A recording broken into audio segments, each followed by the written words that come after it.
Hi,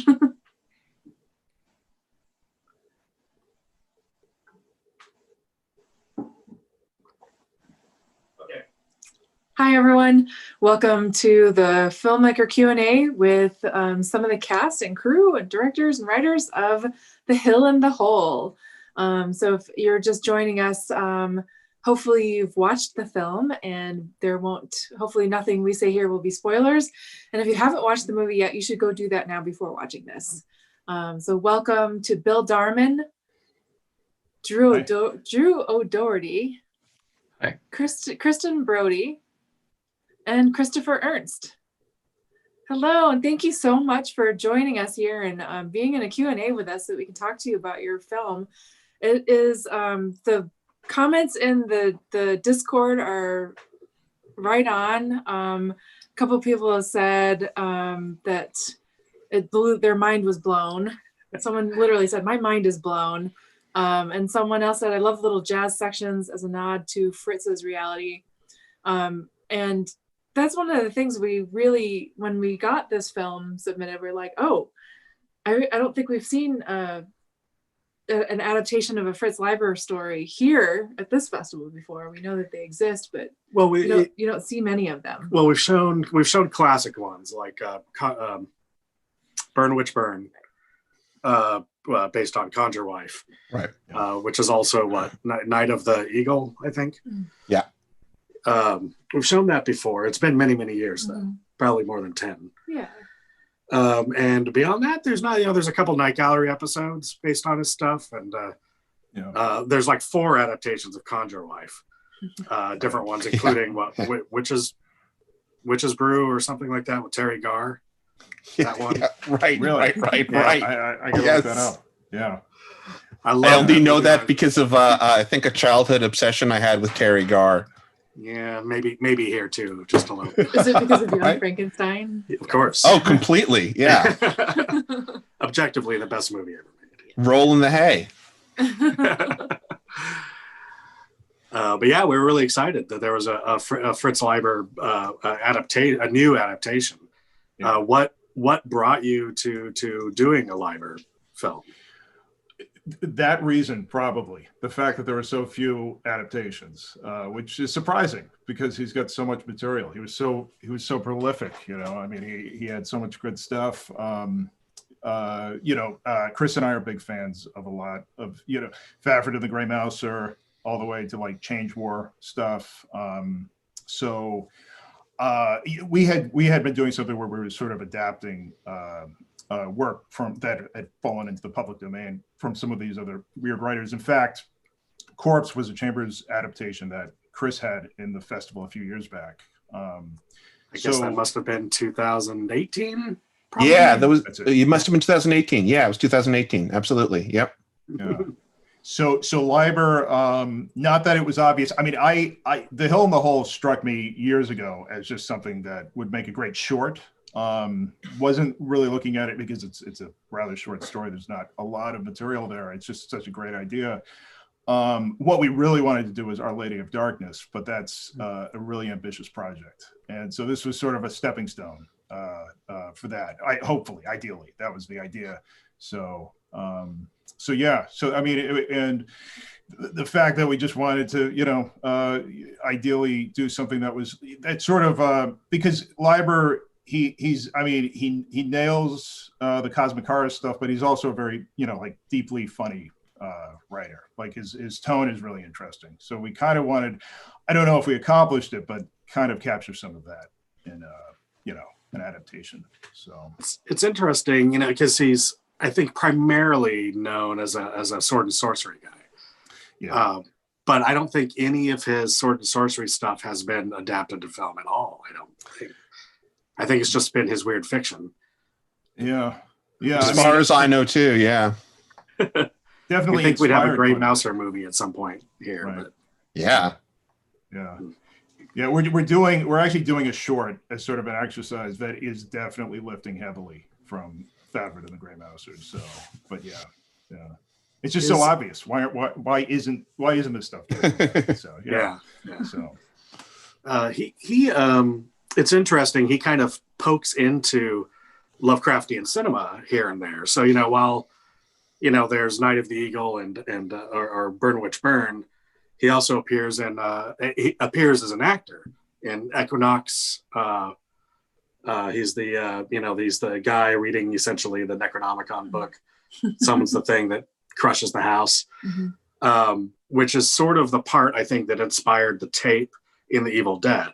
Mm-hmm. So he's got like there's a little Fritz Leiber thread that kind of runs, from his weird fiction to people he knew that were making movies and in those movies and into things like The Evil Dead. So it's just interesting how he has kind of a tentacular, spread, infection, as it were.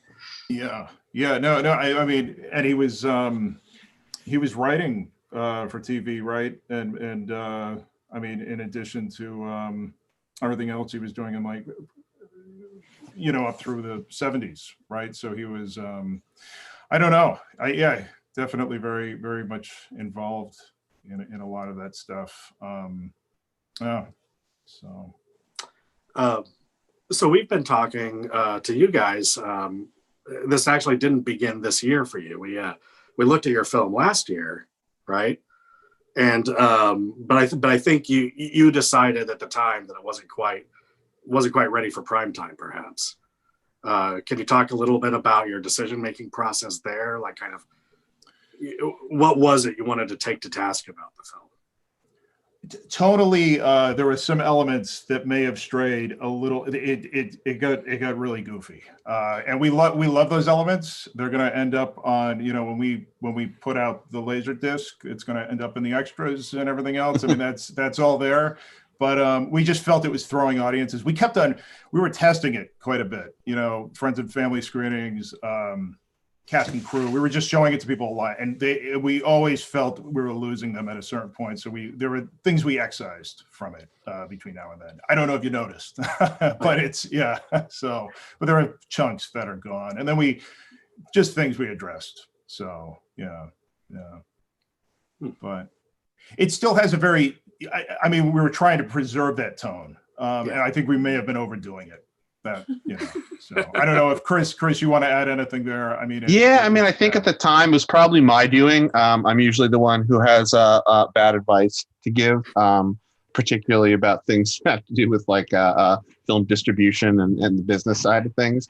But yeah, I think we were just kind of rushing with it, and there was like, since we'd been doing a lot of the post.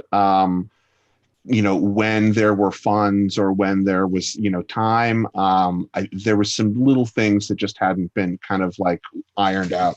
I think that was pretty much it. So we basically had we just needed another, I don't know, whatever, 6 or 7 months. And I think Drew's pretty happy too, because he was able to we were putting the gun to his head for the score too. Yeah, I'm glad that you guys didn't hear what certain scenes would have sounded like, this time last year. Lots of finishing touches. Yeah. It really has a beautiful score. It really does. Yeah, it does. I was glad to have the opportunity to write a bunch of weird music that I wouldn't have gotten around to if not for this movie. So often we find that films are, a lot of it is made by sound design and by the score, and a lot of the feeling and the mood is created by those pieces. And if you don't have the right music, that's, I think, a lot of times when films really don't land, is because they just don't have the right sound design. I think this is a great example of the cinematography, which is also beautiful, really great sweeping stuff. Combines with the score to really give it kind of both a lot of foreboding, but also a quirky atmosphere that I think serves it really well. Oh, thanks. Yeah, I'm glad that we had, I've joked about this before, but just the the nature of fully independent production means that the post-production process can be longer than anticipated. And I'm grateful for that, because it did give me more time to kind of refine ideas musically. And, we had kind of a pretty eclectic set of references for kind of what the, aim was, for the whole movie. And it's interesting because like I had a version of the script before these folks went out and shot it. And it was interesting once I actually finally saw the footage that a lot of it actually looked exactly what I pictured. And I think we eventually got there with the, music as well and that kind of thing. So, yeah. Drew had a very challenging temp score to sort of like fill in, There was with the decision when they, kind of made the move to let's finally finish it. Yeah. Once we were all locked in our homes, it became a bit of a more, immediate crunch time when it came to just kind of, it's funny because I'm in one scene. I'm Brother Marks, who introduces the Roger into the Order of the Mound Lodge Hall, or whatever it's called. And I hadn't scored that scene, so I didn't see it 1,000 times like I saw scenes that Kristen is in and that sort of thing. So like I would always forget that I was in the movie because I was so focused on all of these other parts. And generally until like the last, week or so, I hadn't really looked at that scene. Right, because we had a needle. There was like a needle drop there that Bill had of something. I don't know if are we allowed to say? Yeah. Anyway, it was out of our collective reach. Bill did his best to try to make a couple songs show up, and actually I love the songs that ended up in the movie anyway. But at the last minute I had to make a couple of those songs. So we were begging, borrowing, stealing for 3 years, and so sometimes there was serendipity and sometimes there wasn't, and that's where Drew and other folks filled in quite a bit. So yeah. Are you speaking about the moment when he's going through the lodge hall to the box? Yeah, that whole scene. Yeah, because I thought the music that's there worked really well, because you're the thanks. audience kind of like, totally what's happening? Because there's these guys in suits and they're talking, the way their cadence of delivery is a little off, and it's like, are they doing a bit, like, and Tom's just kind of going along with it, and the music I think helps the audience know that, like, yes, this is a little quirky and it's okay to laugh at this point. Yeah, be like, oh ha. It's kind of like you look to the soundtrack sometimes to give you cues about like what's actually happening here. Like, am I supposed to be scared for this guy, or is it Looney Tunes time? He's incredibly game as a character. Like, there were moments where we were like, dude, I wouldn't do that. I wouldn't just go with them, man. No, he was committed. He's a committed scientist. So, he didn't even let a head injury bother him for half the movie. So, yeah. Yeah, there were times where we're like, is there not a bathroom nearby? You could take care of that. Did you? That was speaking about the lodge hall. That was a really interesting location. Is that a location? So that was. That is known as the Steampunk Church, and that's in Western Massachusetts. So we shot a lot of this in New England, and Kristen could probably speak. We had challenging principal photography was challenging to say the least, but we went from the Southwest to New England. That location it's known as the Steampunk Church. It's out in Hadley or something. Where was it? Palmer. Yeah. And it's a really interesting spot. The guy who runs it, he does all these crazy like steampunk installations around the country, and that's like his base of operations. So a lot of the stuff you were seeing in that scene are like his creations and things like that. So yeah. Good. That explains a little bit. Yeah. But it provided a nice backdrop because everything was like a little off. You're like, is that a stuffed animal?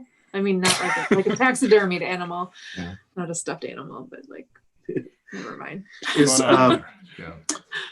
It definitely didn't have the feel of a movie that was meant to be contemporary. I was, and I don't recall if there was a year mentioned when it was supposed to take place. But what were you shooting for with the look and sound? Like what era were you trying to evoke there? There was an element of like timeless time, placeless place going on, which feels like a cop out to a degree, but that was Tom Digby did have a cell phone. I mean, he did have a cell phone. We have references in there that could potentially, it could be present day. I think, and definitely Chris pulling together like lookbook for it and everything else. We started drilling down on like, this is what this guy looks like. We were sort of doing it irrespective of like what era this was, because the short story is set in the early 40s, assuming.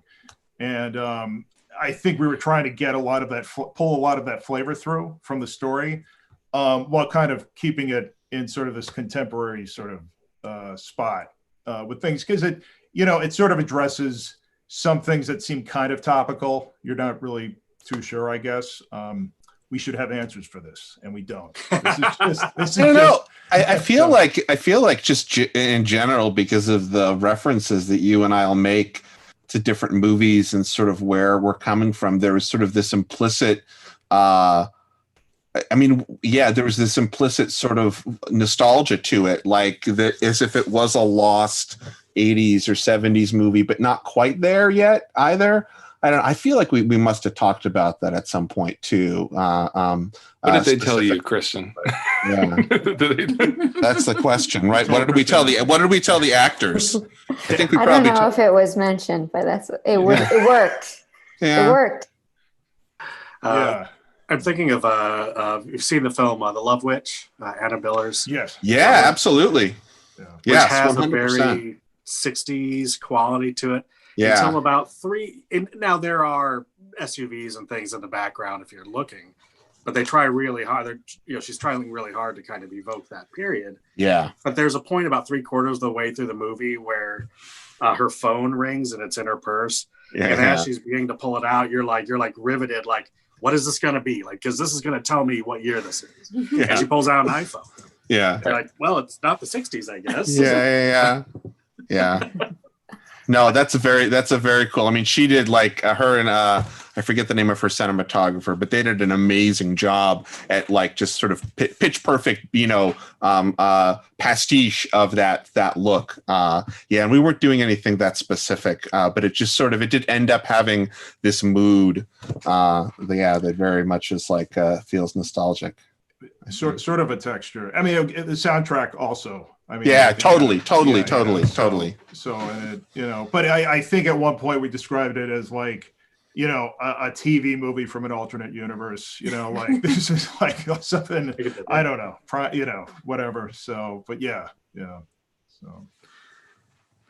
Kristen, you played the small town librarian, and we have a comment in our Discord channel from Quinn. It says, I think the feel of small town libraries have changed little since the 50s was done well. And that really did feel sort of like a historic. Well, was that a historic location as well, the library? In Colorado, right? Yeah, it was. Yeah. I don't know how you guys keep these locations straight from. Yeah. I was only around on the set for the last 2 days of principal stuff, which was in New England, but I know they were going back and forth between New Mexico and Colorado.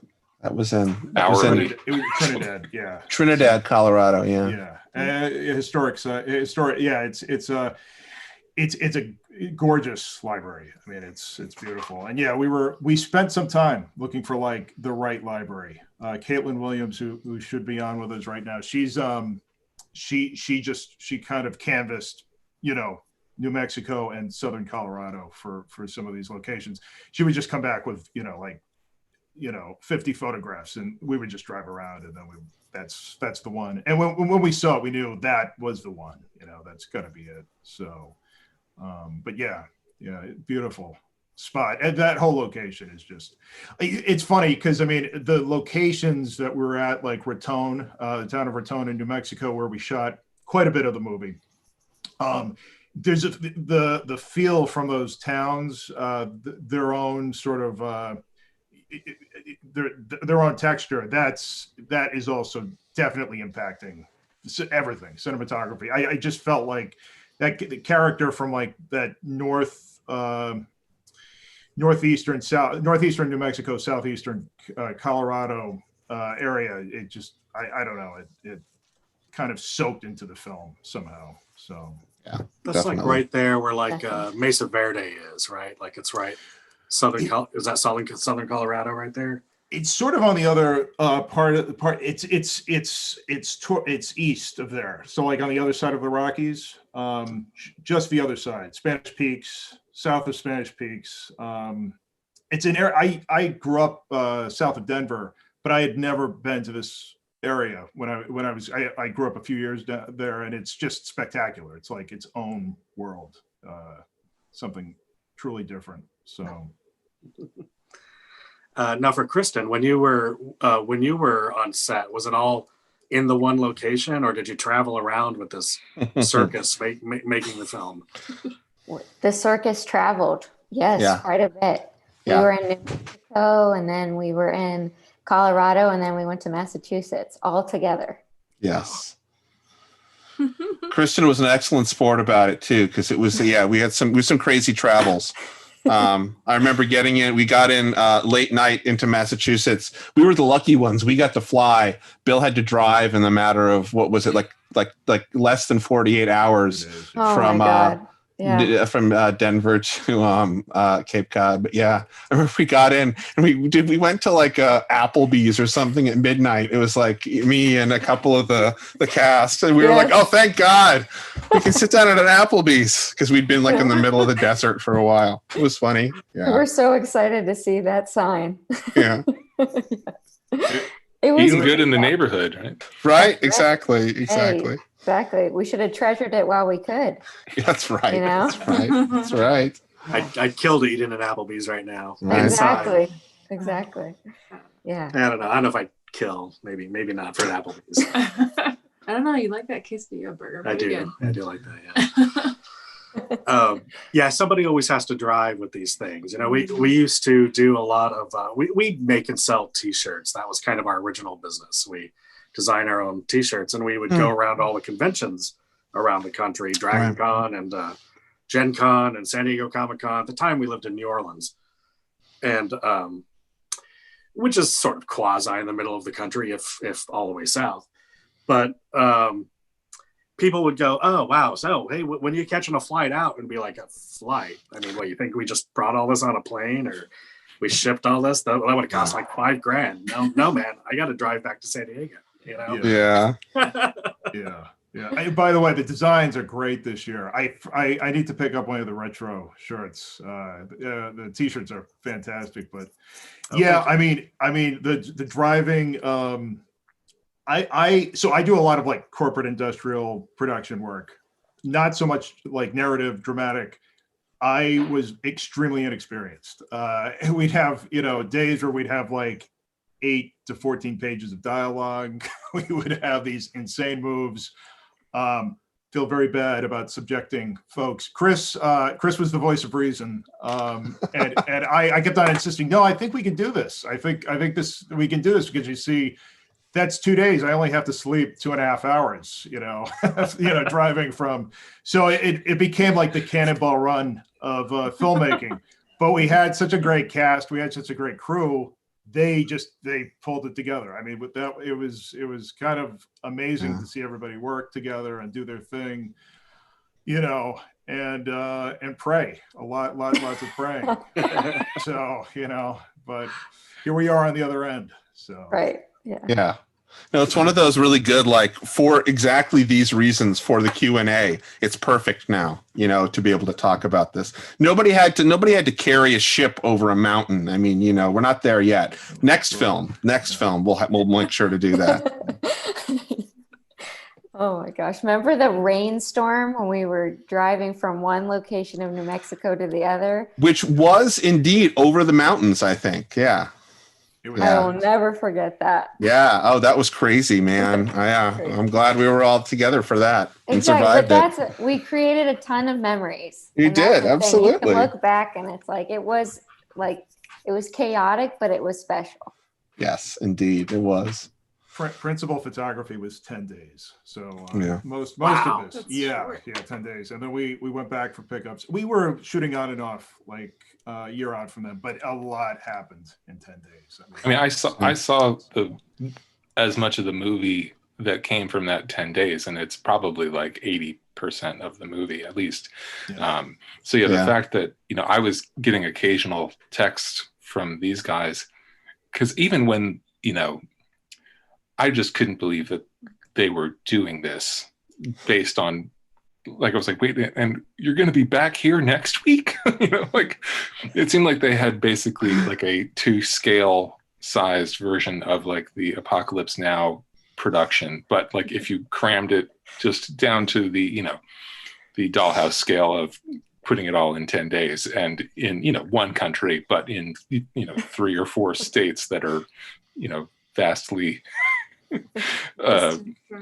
distance from each other and that kind of thing. So it was wild that like the first I saw the scene that's shot at the baseball field I was on, which was Kristen's last night of the shoot, and then the next night was the one in the I guess it was maybe 2 nights later, but the final night was the stuff that was shot at the lodge, and yeah, everybody was just like buzzing with these sort of like frayed nerves of the previous week or whatever. So it was interesting to see, because I was like, it was very interesting to to sort of anticipate seeing like, okay, what's this actually gonna turn out to be? To that point, we had a lot of bad luck. So we were in St. Louis driving a lot of the production gear out. We were, somebody broke into our vehicle, stole a bunch of stuff. So we didn't have like, Video Village, for instance. What's that? We weren't doing like daily. We weren't reviewing the footage. I think we even were missing a slate. Like we even were missing a slate because it got. Oh my god! And it was such a compressed timeline that anything that went wrong, and Chris and I sort of had to conduct things like, no, this is fine. This is okay. We're just going to keep on moving. So we would review things at night. We'd be backing things up, but we knew what we had. But we weren't, there was nothing normal about the production process, but I think it kind of worked in our favor. Brant, another actor, had mentioned how it sort of drove the performances in a direction, like a really interesting direction, because there was this sort of like disconcerted sort of element, like we're out here. I mean, also some of the locations were highly remote, and we were dealing with issues where we didn't necessarily have access to power, and things. And we were, things were getting dark. It was monsoon season, and these were all things that we had some awareness of, like that could be a problem. But unless there was this constellation of bad luck, which would never happen, it's not going to affect us. And everything kind of did. But at the end of the day, it was, lots of happy accidents and serendipity. I think it sort of worked in our favor because there are things that we did and decisions we made that I think they improved on what we originally had planned. So a lot of this sort of grew organically out of these experiences and everything else. Yeah. So if there's a weird mood in there, it's like baked in, really. It seems like some of the best and most creative decisions are made kind of under duress. Oh, completely. Yeah. I feel like you hear the stories all the time. Yeah. I was gonna say for performance, because sometimes we were like, hurry, we got to get that shot. You didn't have time to like overanalyze or get in your head as an actor. You just had to go because we had to get it and we had to move on, which I think is in some ways the best gift. You just have to go, Mm-hmm. You, Kristen, you really had your character figured out. I mean, you were really, and so there was some downtime, correct? I mean, there was some time to, so is that, The I don't plane know if you, yeah, flights. yeah, yeah. Not as much time as the drive, you know. What do you mean? Well, I felt like what all of the actors, but especially you, Liam, brought to your roles. I mean, you kind of really had fully fleshed characters in these performances, which was really amazing. I mean, we saw it like just just with it happening in front of us, unfolding. I mean, it was. I don't know. Do you want to talk? I don't mean to step in for Brian or Gwen here, but did you want to talk about that process at all? Was it during the downtime that a lot of that magic was happening, or was it? Well, I think we had the gift of getting the script a handful of weeks. I can't even remember the timeline now before we actually shot. And then we did that read through at that little studio in New York. Mm-hmm. And that was such a gift because we had all that time to just prep and to, you know what I mean? And then you can really get familiar with the script, think about how you want to unfold things. And then you just let that go and you let whoever is in front of you. And then I think me and Brant like improv'd some of that outside the funnel cake. But I think that was because we had so much time to like get to know these people. And that's thanks to the script that you guys wrote. You know what I mean? They were already full-fledged. And I love that scene between you and Brant. I was going to say that's and knowing too that's the thing that you guys shot when you got back to Massachusetts. So also knowing that like you've had your desert insanity and then you're like it's not quite the like you're out of the, you know, production schedule madness, but the fact that like, you know, Bill basically pulled up from driving for 2 days straight to, you know, to shoot that whole sequence, right? But you know, because because of working on the score and watching it so many times, like that whole scene is like totally magical to me to watch. And you know, Chris and Bill and I have commented before, even just like, you know, just the everything about that scene in terms of the lighting, the performances, like it's like that's why that part has to end up in the trailer. Like, the mise en scene, like it looks And the way Chris and I were operating, there were times when I would just stand with my mouth hanging open, like, I don't know. I just pulled up here after driving 2 days, and Chris would step in, like, this is what we're doing here. And I think it was sort of vice versa. We would just sort of fill in because it was a lot. It was a lot. I mean, it was like a marathon, you know. So it was just so much. And specifically that scene, that was Chris, and working. That was both of us. I remember both of us were there. You had arrived by that point. It was the early stuff that was just me. But yeah, no, it totally was. Like there was a lot of tag teaming and us helping each other out on the shoot when we could. It really was. Yeah, you guys have a great partnership. Thank you. That scene at the baseball field was really like one of my favorite moments in the movie because you really get a sense of how just like how deep the root goes in this little town with like all the people who live there. And it's kind of the first time you get a sense of like the larger community, even though it's a small community, you get to see more of it and you're like, oh, it's not just the weird guys on the farm and the librarian who's just kind of like just doesn't even want to deal with any of that stuff. And then you get like the kids and you realize like, okay, the whole town is in on this or knows something that we don't. It's so interesting watching that with an audience because it's sort of, there's like everybody takes a breath, it seems like, when we get to the baseball scene, you know, and then we kind of relax into this thing for a little while where it's just people interacting, you know, these characters interacting and bouncing off each other, which is just great to watch, you know. So and it's so wholesome too. Like you have the little league game and the families and the trucks and the funnel cake van and like everything's so nostalgic. That's all really like very, very, very. I feel like that tracks very much with how Bill wrote it too, and like that was a scene I remember you did some work. You were like working on for a while, Bill, and like we're sort of like, and there was like, or at least I remember there was some like, oh, what do we do with it? And the shooting of itself, when we shot those scenes itself, I feel like there was some like production things that went wrong, but it really ended up great. I love that scene. Like, I love how it ended up. And yeah, that was Bill and Ryan, our producer, who like pulled all of the funnel cake and truck and all of the baseball field and that stuff together.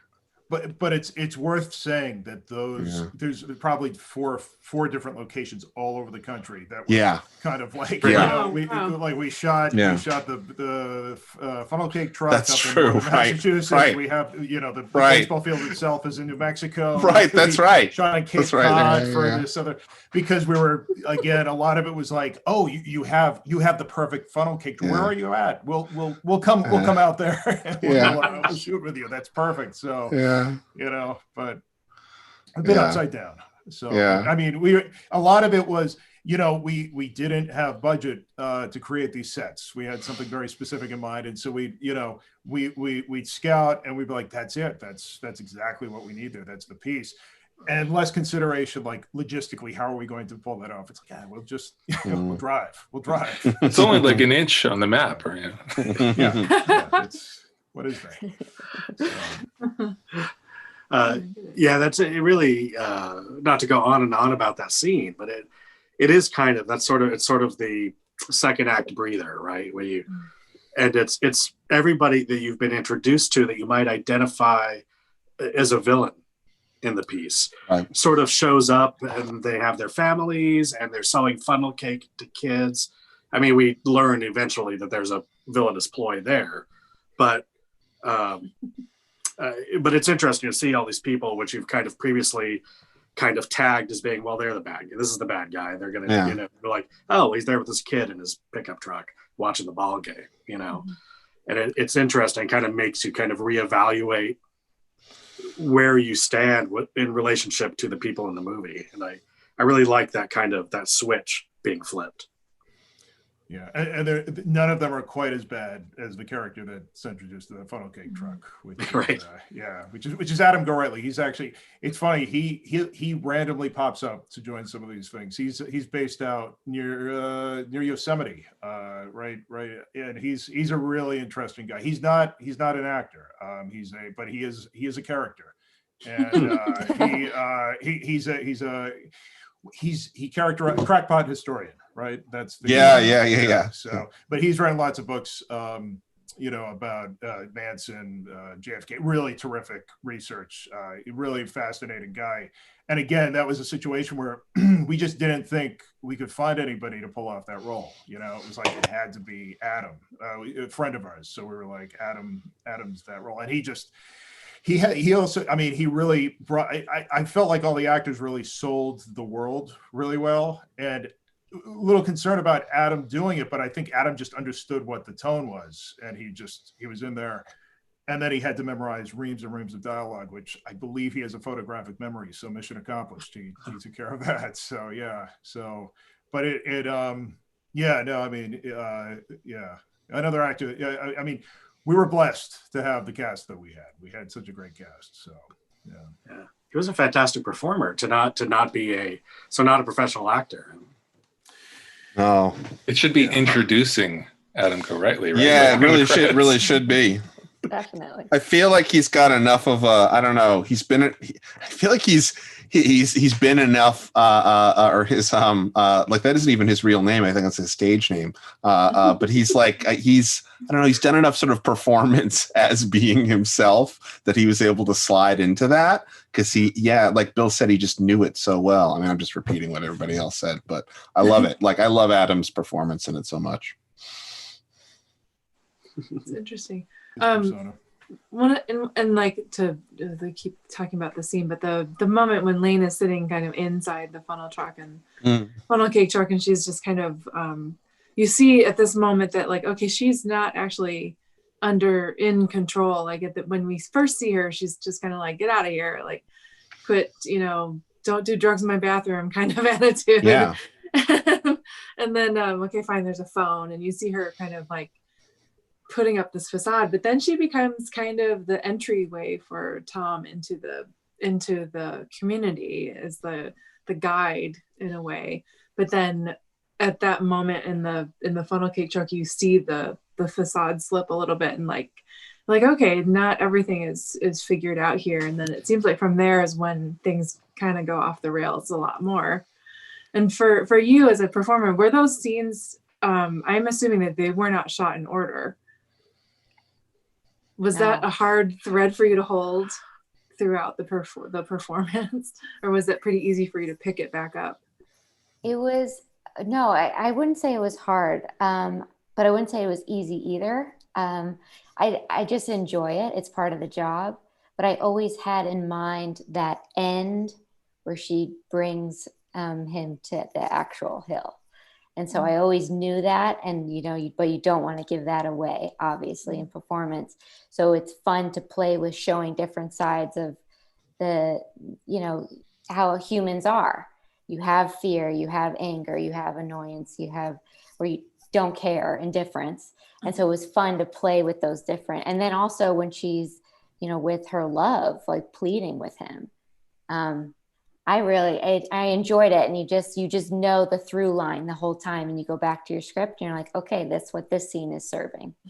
You go from there. Nice. I have to say, sorry. Oh no. No, go ahead.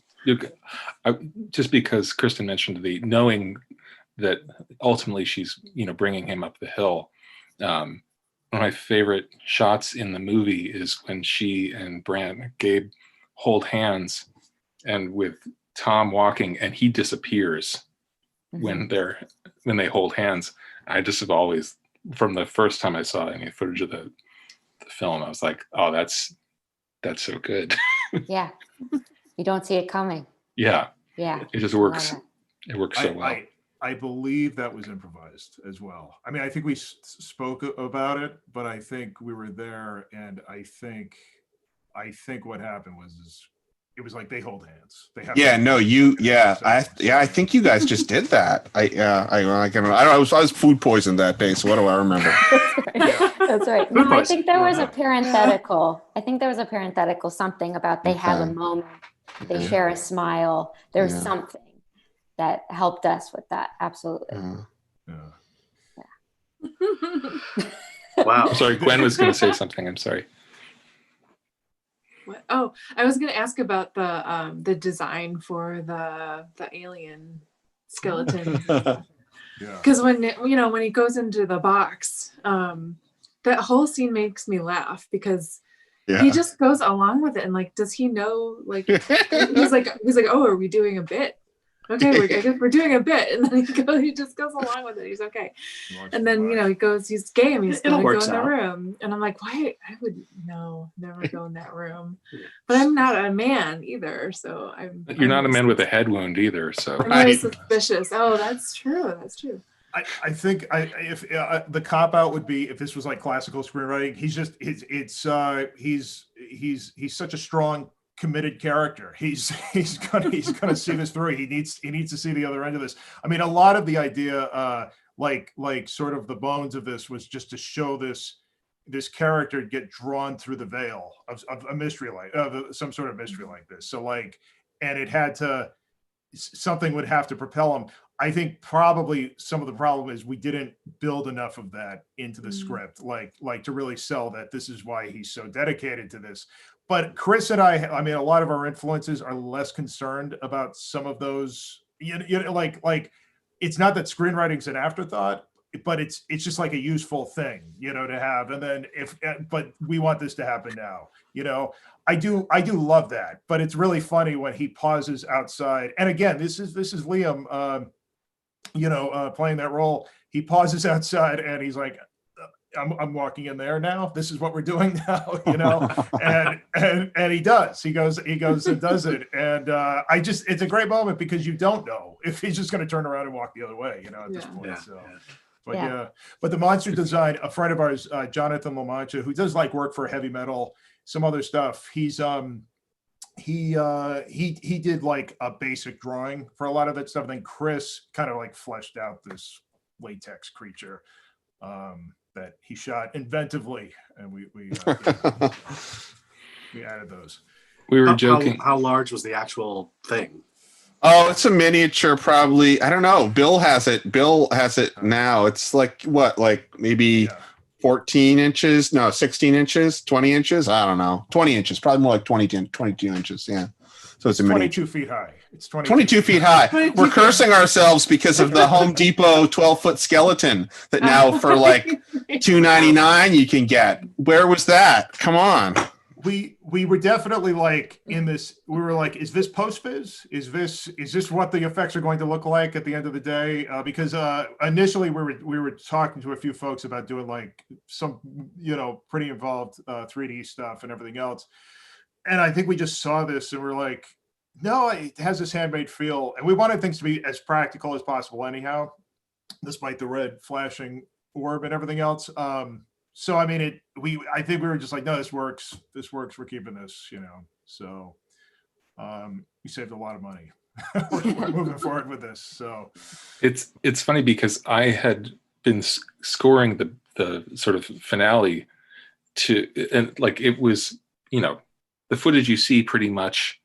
And then it got to a certain point when the creatures come out of the sky where it was just drawings by Bill.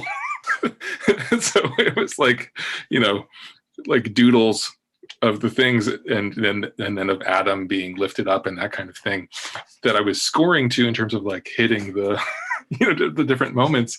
And it wasn't until like, a day or two before I remember being actually like super excited to see what Chris ended up doing and having no idea, like, okay, I've looked at this drawing for, however many months. And I was really like thinking like, are they going to get this done in time before the screening? And then I actually like got full on goosebumps, like the first half dozen times I, saw the creature. And then, Chris had it like, in the parking lot, and outside the movie theater, and it'd be like, oh, it's this. Yeah, we did a test screening, and I brought it up because we'd shot that already. Yeah.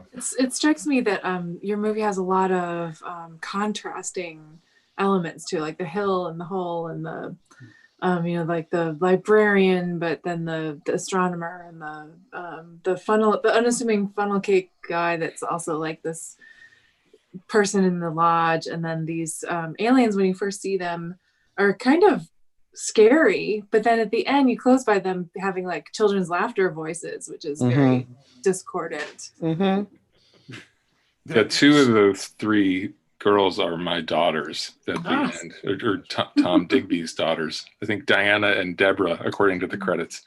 Yeah. And it's funny because they have a fairly low threshold for fear, so I hadn't let them really see. I had let them see the shot that they're in, but I just recently was like, all right, they can handle seeing the creatures, and they were so offended that they had turned into these monsters. It was really pretty funny. It's a divisive film, even for the kids. But yeah, and I mean, like there's sort of supposed to be, because those things are tied in with this group of lodge brothers who are sort of bumbling around. There's a bumbling aspect to those entities as well. So. But I think to answer your contrast question, I think that I don't know, at least for me, I always talk about contrast. I'm a film professor in my day job, and I'm always talking about contrast as being like, I specifically teach cinematography, but in general, I talk a lot about contrast as being sort of an important thing as a guiding principle for especially genre filmmaking, that there has to be something that there's like, you can't be in the middle. Like you either have to, I don't know, like jump off the deep end or not, or something like that. And so I think that at least, for my influence, my part in it, like I always try to make things have there be as much in like every level of the film, from the cinematography to, the sound to the relationships and the editing. I think that that really create something, you know, that people can hang on to, or it takes people into the sort of imaginal realm that I think one needs to be to watch, like to successfully watch genre fiction. Yeah. I'm right there with you. So it seems like the production was fraught with a little trouble, and we just recently heard about your food poisoning as well. Did the misfortunes of the shoot steal anything from the film? Like, did it prevent you from doing something that you really had a vision for, or did you find a way to kind of work through all of that? I mean, the food poisoning itself was really tough because we got it the day we were supposed to shoot at the Mound. So I probably shot like like the last shot that I remember taking was, I think, the one where Kristen and Brant end up holding hands, and then I started projectile vomiting, and I was like curled up in a fetal position in the back seat of a car for the rest of the day until Brant and Kristen, luckily, they drove me back from the location. So that day sucked, but and it probably sucked worse for the rest of the people that had to go deal with trying to, you know, recover to shoot. But I don't know. I mean, hindsight's 2020. Like, you know, I think that with a film shoot like this, you know, I'm happy with everything that happened. Like, I can't imagine doing anything different, you know? Yeah. I mean, there's always weird little things in post that I want to be like about, but at this point, I don't even. Like, Bill did an amazing job. He did most of the post work, and I think it looks awesome. So, yeah, I mean, I think it became something that we weren't totally expecting. Like, when we first went into it, it went somewhere, and we were like, but this is we kind of were. The film was just sort of leading us somewhere that we sort of had this idea of like, this is what this is going to be. And I still think at the end of the day, it's very much in the spirit of like Liber. I mean, you know, especially his later stuff, you know, where he gets very sophisticated about his tone and everything else. Like, I think it goes there. And I think probably because Chris and I were both individually doing like ritual magic and praying to the, you know, the elder gods and everything else, just to make sure that this all came together. I think that something just all came together in the middle, and I think it's greater than the sum of all the happenstance and you know, bad luck and everything else. Yeah. You know, so I think it's. I'm trying to think of one thing that I feel like we could have improved over. We had some crazy ideas about certain things that we were going to do, especially with the ending. And I just can't imagine having made that other movie. Like, I think this is, you know, what we have here is what, you know, we dig it. We dig our own movie. I mean, unabashedly. So, you know. Yeah. So. I mean, we were kind of trying to make, or at least I remember talking a lot about like trying to make a movie that we would have found when we were going to the video store in like the late 80s, you know, and would have found and be like, what the hell is this? All right, we're going to take it back and watch it. Like, you know, or whatever, when I was 14, you know, when we picked up video, when we picked up like Chris and I would go Videodrome at the, you know, or something, and like, what the F is this? Yeah. I was going to ask you if you had to describe the film to somebody, how you would describe it. I mean, aside from the synopsis, but like someone asked me, like, what kind of movie is it? Yeah. I feel like it has a big like UHF channel like flipped on at like 1:48 a.m. kind of. And personally, that's you know, the mood that it has. Where, you know, like, you're not even sure if you're watching it from the beginning, you know, and you know, like, it has that kind of like, but you're like, I have to watch this to the end. Yeah. You know, I don't know if that's a genre or not, but no. Depends on the video store. I like the idea of, you know, going into these old VHS stores. And I remember I went to school in Santa Cruz, UC Santa Cruz. Yeah. And there was a video store there. I don't remember if it was a name one, like a video library before Blockbuster, or what it was. I think it was just a local video store, but remember going in there and picking up, you said Videodrome, and I very distinctly remember picking up the VHS for Videodrome, and it has these images on the back of the video in Videodrome, you know, the what he sees on the TV. Yeah.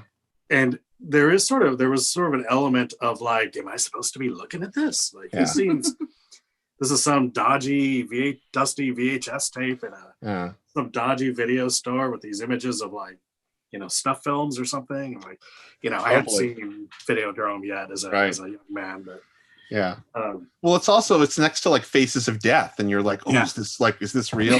I feel like isn't that something that Panos Cosmat, I'm mispronouncing his last name, Panos Cosmatos, it wasn't that he said something like Beyond the Black Rainbow, he wanted it to be like a film that was based upon the covers of videos that he never watched, or like, you know, from the video store. Yeah, which is kind of awesome. Like, I love that. That's right up my alley. You know, but that's a great film. And it's funny because we're, you know, discussing Videodrome. I mean, there is an element of like this is sort of a film within a film. Like you feel like this film is playing within like a normal film somewhere. And I like, you know, like there's always, trying to think of an example right now, but I was just thinking about this the other day, and this may be how I would personally sum it up, is you see those in, like you're watching like, you know, some blockbuster fare where there's this really interesting film within a film. You're like, I want to see more of that film within a film. Oh, right.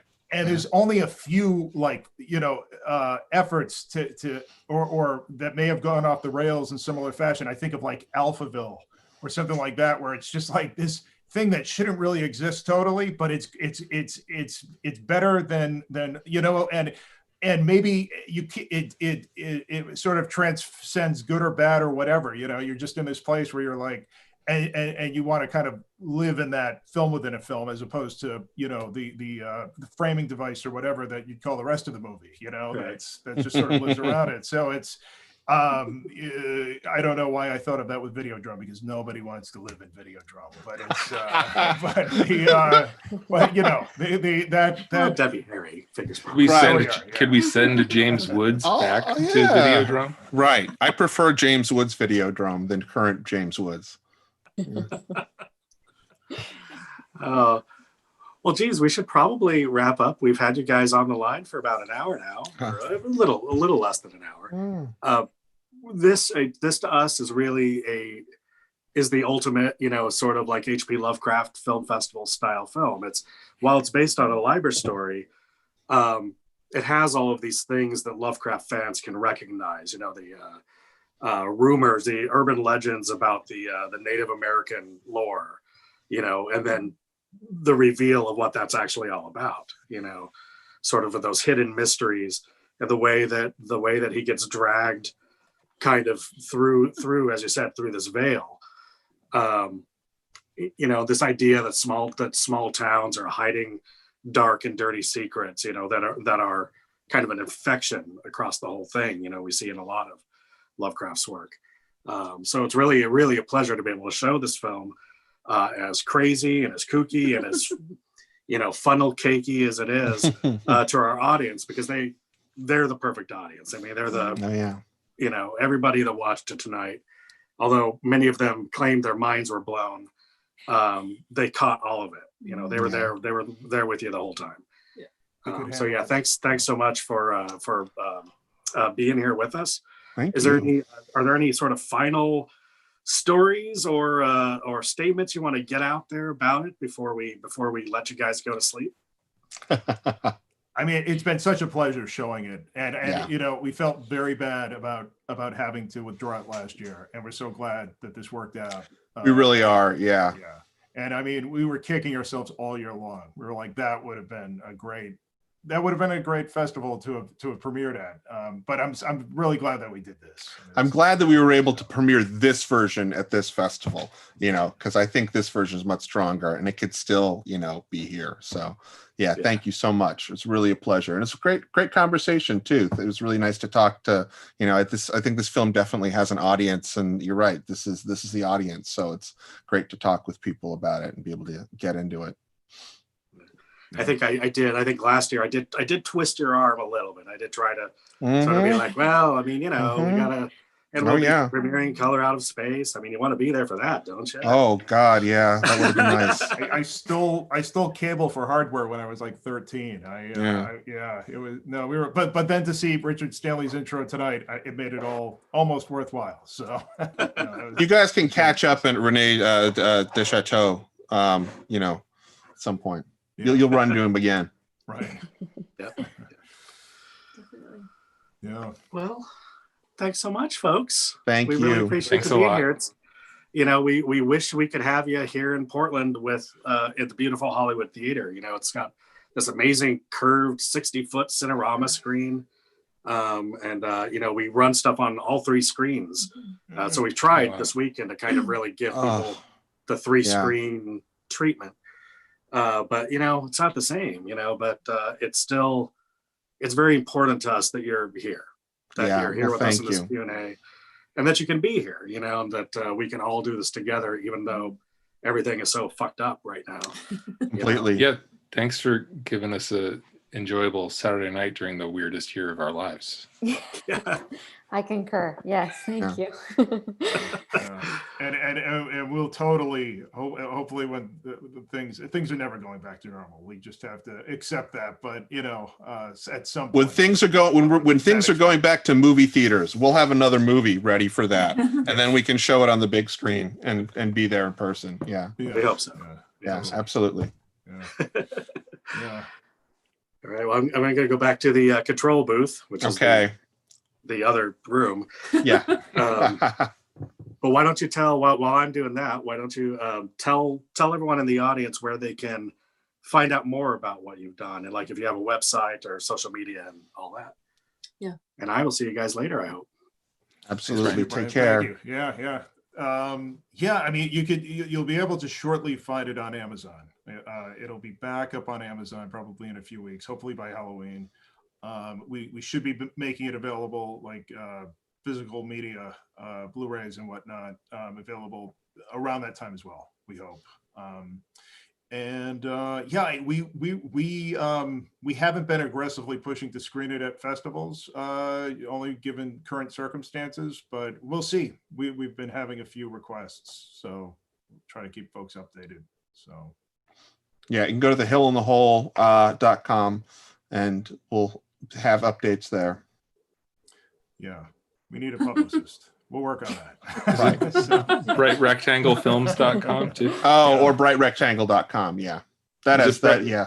Bright not films. It's just Bright Rectangle. Yeah.